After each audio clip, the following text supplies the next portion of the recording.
दोस्तों, बहुत समय पहले की बात है। किसी गांव में एक साहूकार रहता था।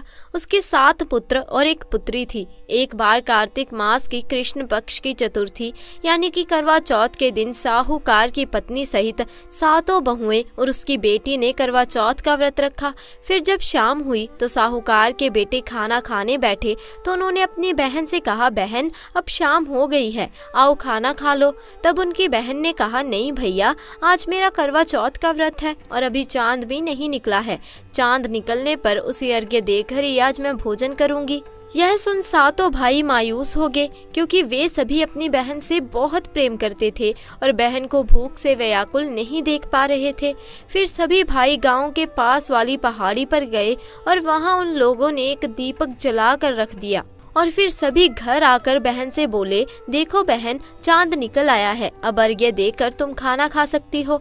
भाइयों की बात सुनकर साहूकार की बेटी ने अपनी भाभियों को बुलाया और उनसे कहा, देखो भाभी, चांद निकल आया है, आओ हम सभी अर्घ्य देकर भोजन कर लें। किंतु वह अपने पतियों की करतूत जानती थी। उन्होंने कहा, बाई जी, अभी चांद नहीं निकला है। तुम्हारे भाई चालाकी करते हुए अग्नि का प्रकाश छलनी से दिखा रहे हैं। किंतु बहन ने भाभियों की बात पर ध्यान नहीं दिया और भाइयों द्वारा दिखाए प्रकाश को ही अर्घ्य देकर भोजन करने बैठ गई। किंतु जैसे ही पहला निवाला खाया उसे छींक आ गई। फिर उसने मन में सोचा कि शायद दिन भर भूखी थी, इसी कारण शायद छींक आ गई। परंतु छींक शांत होने पर जब उसने फिर खाना शुरू किया तो उसमें बाल निकल आया और फिर थोड़ी देर बाद उसके ससुराल से समाचार आया कि उसका पति बीमार हो गया है और उसे जल्द से जल्द आने को कहा है। उधर जब उसकी माँ को यह पता चला, उसने अपनी बेटी को विदा करने के लिए साड़ी निकालने लगी तो उसमें भी अपशगुन होने लगा। जब भी वह साड़ी निकालने के लिए बक्से में हाथ डालती, उसमें या तो काली या फिर सफेद साड़ी ही मिलती। काफी देर तक यही सिलसिला चलता रहा। फिर साहूकार की बेटी माँ से बोली, माँ ये सब रहने दो, मेरे पास समय नहीं है, मैं ऐसे ही जा रही हूँ। फिर वह अपने ससुराल के लिए चल पड़ी। तब उसकी माँ ने कहा, बेटी, रास्ते में जो कोई भी मिले उसे प्रणाम करती जाना। बेटी बोली, ठीक है माँ, और वह अपने ससुराल चल दी। रास्ते में उसे जो भी मिलता वह उसे प्रणाम करती और आगे बढ़ जाती। और फिर जब वह ससुराल पहुंची तो उसे दरवाजे पर अपनी छोटी ननद मिली। साहूकार की बेटी ने उसके भी पांव छुए। तब उसने अपनी भाभी को आशीर्वाद दिया, सदा सौभाग्यवती रहो, पुत्रवती हो। उसके बाद जब वह घर के अंदर गई तो उसने देखा कि उसके पति का शव आंगन में जमीन पर रखा हुआ है और उसे अंतिम संस्कार के लिए शमशान घाट ले जाने की तैयारी हो रही है। फिर वह पति के शव के पास गई और शव से लिपटकर जोर जोर से रोने लगी। उसके बाद जैसे ही लोग उसके पति को ले जाने लगे तो वो चिल्लाते हुए बोली, मैं अपने पति को नहीं ले जाने दूंगी, और जिद करने लगी।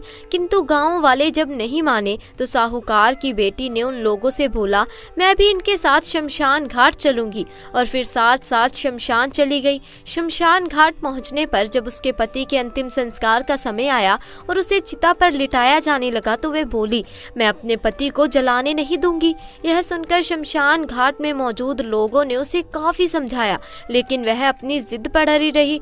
तब गांव वाले आपस में बातें करने लगे कि ये कैसी महिला है जो पहले तो अपने पति को निगल गई और अब उसे मुक्ति भी नहीं मिलने दे रही। इन बातों का भी साहूकार की बेटी पर कोई प्रभाव नहीं पड़ा और वह अपने पति के शव को लेकर वहीं बैठी रही। तब गांव वालों ने निर्णय किया कि इसे यहीं पर छोड़ दिया जाए और इसके रहने के लिए एक छोटी सी झोपड़ी बनवा दी जाए। फिर गांव वाले अपने अपने घर वापस लौट आए। उधर साहूकार की बेटी अपने पति के शव को लेकर वहीं रहने लगी और पति को जीवित करने के लिए हर चौथ का व्रत करने लगी। चौथ के दिन वह पूरे दिन व्रत रखती और फिर शाम को चंद्रमा को अर्घ्य देती और ज्योति जलाती और चौथ माता से प्रार्थना करती कि वह उनके पति का जीवन लौटा दे। इसी तरह कई चौथ आए। उसने हर चौथ के दिन व्रत रखा और फिर चांद को अर्घ्य दिया और अंत में जब कार्तिक महीने का चौथ आया यानी करवा चौथ आया तो उसने अपनी ननद से कहा, बाईसा, कल जब तुम यहाँ आओगी तो मेरे लिए 16 श्रृंगार और सुहाग का भी सभी सामान लेती आना। उधर ननद जब घर पहुंची तो उसने यह बात अपनी माँ को बताई तो उसने पहले तो सोचा कि उसकी बहू पागल हो गई है। फिर उसने अपनी बेटी से कहा, तुम्हारी भाभी ने जो कुछ मंगवाया है उसे कल दे आना। फिर साहूकार की बेटी ने अगले दिन करवा चौथ का व्रत रखा और खुद 16 श्रृंगार और सुहाग के सभी सामान पहनकर सज सवर गई और शाम को चांद निकलने पर अर्घ्य दिया। चौथ माता की जोत करी और चौथ माता प्रकट हुई और बोली, करवो ले भाइयों की प्यारी करवो ले, दिन में चांद उगाने वाली करवो ले। यह सुन उसने उनके पैर पकड़ लिए और बोली, माता मेरा सुहाग वापिस करो। यह सुन देवी ने कहा, भाइयों की प्यारी तुझे सुहाग से क्या लेना देना, तुझे सुहाग से ज्यादा भोजन प्यारा है। यह सुनकर साहूकार की बेटी बोली, माता मुझसे भूल हो गई, मुझे क्षमा कर दो। तब माता ने कहा, बेटी मेरा पाँव छोड़ दे, अब मेरे जाने का समय हो गया है। यह सुन साहूकार की बेटी बोली, नहीं माता, जब तक आप मुझे मेरा सुहाग वापस नहीं करोगी तब तक मैं आपका पाँव नहीं छोड़ूंगी। इसके बाद माता के बार बार कहने पर भी जब उसने उनके पाँव नहीं छोड़े तब चौथ माता बोली, बेटी क्या तुम अपने सुहाग का सारा सामान मुझे दे सकती हो। तो साहूकार की बेटी ने कहा, माता मैं सुहाग का सामान तो क्या, मैं अपने पति के लिए अपनी जान भी दे सकती हूँ। उसके बाद उसने सुहाग के सारा सामान माता को दे दिया। फिर माता ने अपनी आँख से काजल निकाला, नाखूनों से मेहंदी निकाली, मांग से सिंदूर निकाला और फिर उन्होंने अपनी उंगली उसके पति के मुंह में दे डाली। थोड़ी देर बाद उसका पति जीवित हो गया। यह देख साहूकार की बेटी खुशी से झूम उठी और उसने माता को साष्टांग प्रणाम किया। फिर चौथ माता जाते जाते उसकी झोपड़ी को महल में बदल देती है। उधर देर रात जब उसकी ननद उससे मिलने आती है तो उसने देखा कि वहाँ झोपड़ी की जगह महल बना हुआ है। यह देख उसे बड़ा ही आश्चर्य हुआ। फिर वह डरती डरती उस महल के अंदर गई जहाँ उसने देखा कि उसका भाई जीवित हो गया है। फिर साहूकार की बेटी की नजर जब उसकी ननद पर पड़ी तो वह दौड़कर उसके पास गई और बोली, देखो भाई साहब आपके भाई जीवित हो गए हैं, देखो देखो भाई साहब आपके भाई जीवित हो गए हैं। फिर दोनों गले मिले और रोने लगे। उधर जब उसकी ननद घर आकर माँ से बोलती है कि माँ भाई जिंदा हो गया है तो उसकी माँ बोलती, बेटी लगता है तू भी अपनी भाभी की तरह पागल हो गई है।